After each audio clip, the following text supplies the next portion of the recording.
Hi, we're back. It lapsed, and we didn't know. It's in the gospel, and let's resume it. Verse 24, Martha said to him, I know that he will rise again in the resurrection on the last day. Jesus said to her, I am the resurrection and the life. Those who believe in me, even though they die, will live. And everyone who lives and believes in me will never die. Do you believe this? She said to him, Yes, Lord, I believe that you are the Messiah, the Son of God, the one coming into the world. And when she had said this, she went back and called her sister Mary and told her privately, The teacher is here and is calling for you. And when she heard it, she got up quickly and went to him. Now Jesus had not yet come to the village, but was still at the place where Martha had met him. The Jews who were with her in the house consoling her saw Mary get up quickly and go out. They followed her because they thought that she was going to the tomb to weep there. When Mary came where Jesus was and saw him, she knelt at his feet and said to him, Lord, if you had been here, my brother would not have died. When Jesus saw her weeping and the Jews who came with her also weeping, he was greatly disturbed in spirit and deeply moved. He said, Where have you laid him? They said to him, Lord, come and see. Jesus began to weep. So the Jews said, See how he loved him. But some of them said, Could not he who opened the eyes of the blind man have kept this man from dying? Then Jesus, again greatly disturbed, came to the tomb. It was a cave, and a stone was lying against it. Jesus said, Take away the stone. Martha, the sister of the dead man, said to him, Lord, already there is a stench because he has been dead for 4 days. Jesus said to her, Did I not tell you that if you believed you would see the glory of God? So they took away the stone. And Jesus looked upward and said, Father, I thank you for having heard me. I knew that you always hear me, but I have said this for the sake of the crowd standing here, so that they may believe that you sent me. When he said this, he cried with a loud voice, Lazarus, come out. The dead man came out, his hands and feet bound with strips of cloth, and his face wrapped in the cloth. Jesus said to them, Unbind him and let him go. Many of the Jews, therefore, who had come with Mary and had seen what Jesus did, believed in him. The gospel of the Lord.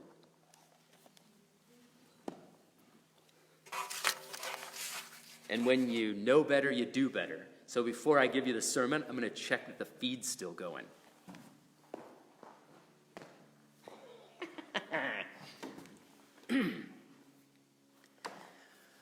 Who consoles you when you are troubled or angry or agitated?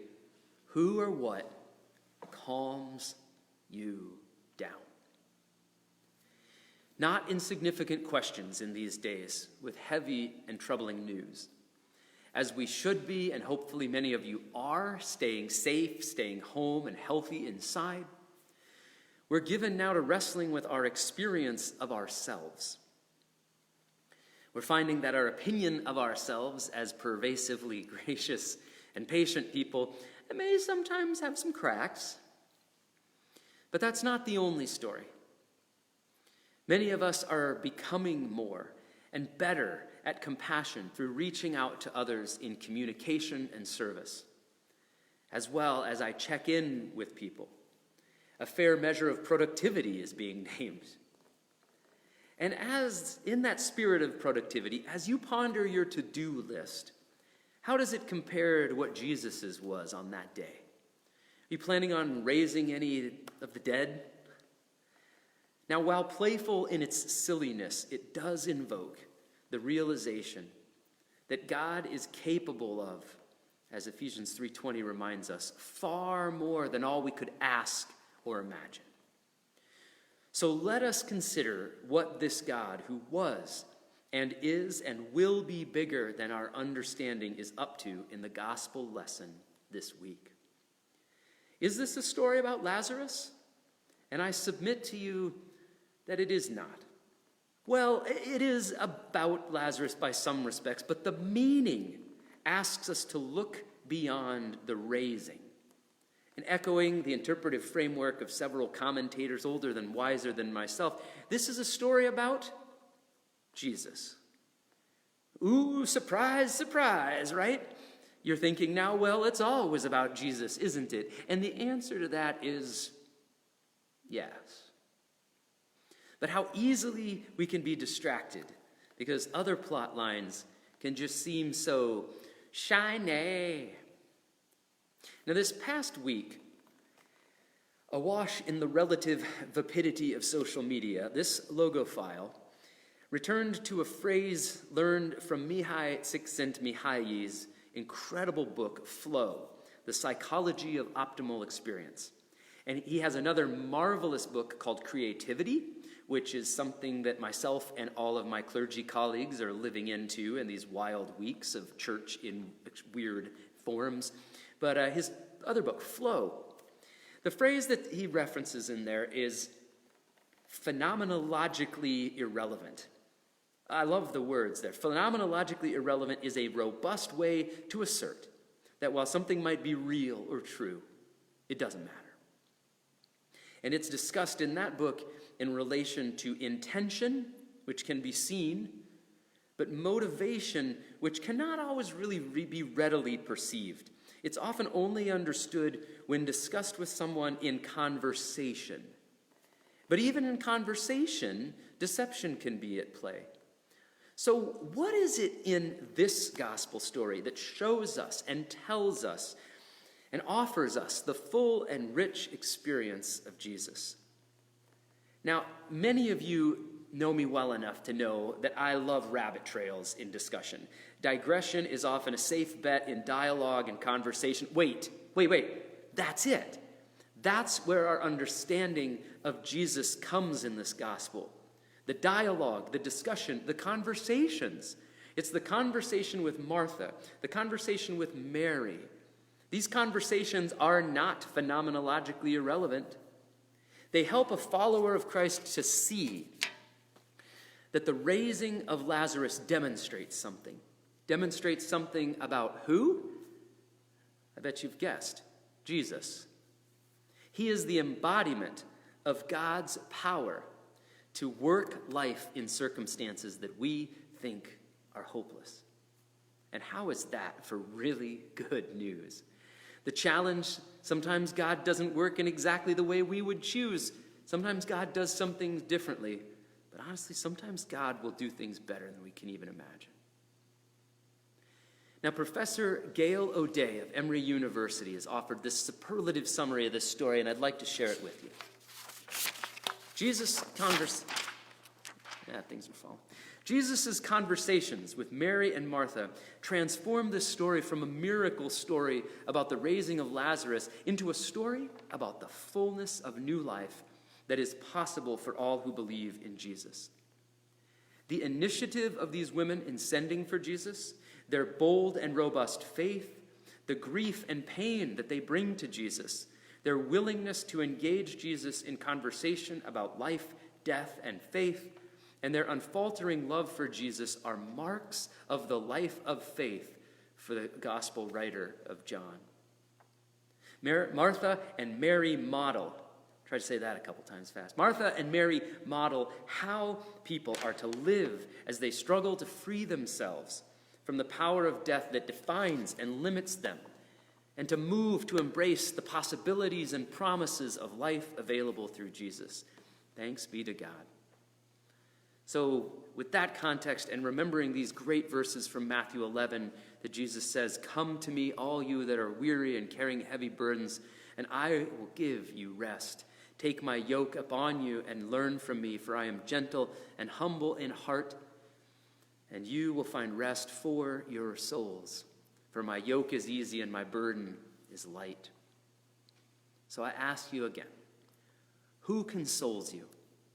Choose wisely, and God invites you to trust. When you are troubled or agitated or angry, who or what calms you down? It's not phenomenologically irrelevant. Amen.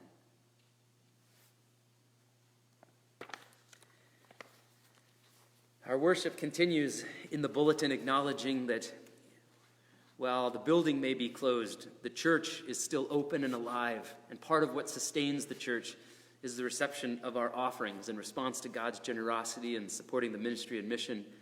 Hope you will continue to support this congregation as you are able, mailing things in. We're working on our other options, but we do know God continues to bless us richly.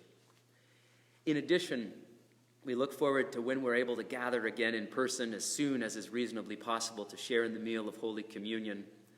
And so in our fasting from that, we can look forward to it. And believe me, your pastor does look forward to when we're gathered again. So we continue in our worship with the Lord's Prayer. Our Father, who art in heaven, hallowed be thy name. Thy kingdom come, thy will be done, on earth as it is in heaven. Give us this day our daily bread, and forgive us our trespasses, as we forgive those who trespass against us. And lead us not into temptation, but deliver us from evil. For thine is the kingdom, and the power, and the glory, forever and ever. Amen. Now receive the benediction. Now is the acceptable time. Now is the day of salvation. Holy God, speaking, spoken, and inspiring, bless you, unbind you, and send you in love and peace. Amen. For our sending hymn, we sing that marvelous melody, the ash grove, sent forth by God's blessing. And let's sing both verses.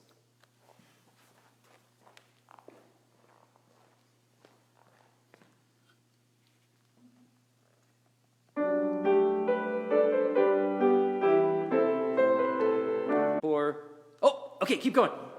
Start it again. We're back.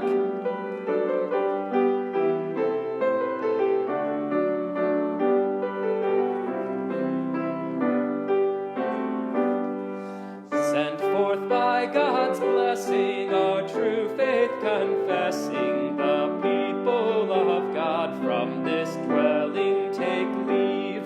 The supper is ended, oh now be extended the fruits of this service in all who believe. The seed of Christ's teaching, receptive souls reaching, shall blossom in action for God and for all. Your grace shall incite us, your love shall unite us to work for your kingdom and answer your call. With praise and thanksgiving to God ever living, the tasks of our everyday life we will face, our faith ever sharing, in love ever caring, embracing God's children, the whole human race. With your feast you feed us, with your light now lead us, unite us as one in this life that we share. Then may all the living, with praise and thanksgiving, give honor to Christ and his name that we bear. Go in peace, share the good news. Thanks be to God. And a little foreshadowing, next Sunday is Palm Sunday. All glory, laud, and honor.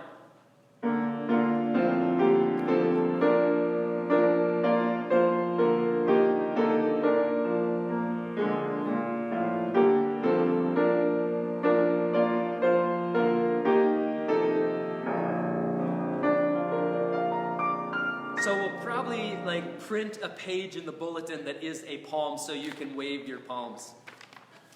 Peace. Take care.